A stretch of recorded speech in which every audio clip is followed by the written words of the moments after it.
நிச்சயமாகவே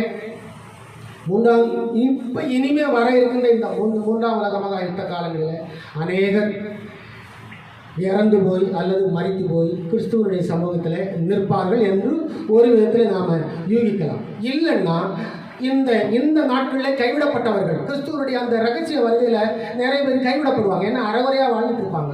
அவர்கள் எல்லாரும் கைவிடப்படுவார்கள். அவர்கள் எல்லாரும் கைவிடப்பட்ட பிறகு அந்த கிறிஸ்துவனுடைய அரசாட்சி இந்த பூமியிலே தொடங்கும். டோட்டலிட்டேரியன்னு சொல்லுவாங்க. சர்வாதிகார ஆட்சி இந்த பூமியிலே நடக்கும்.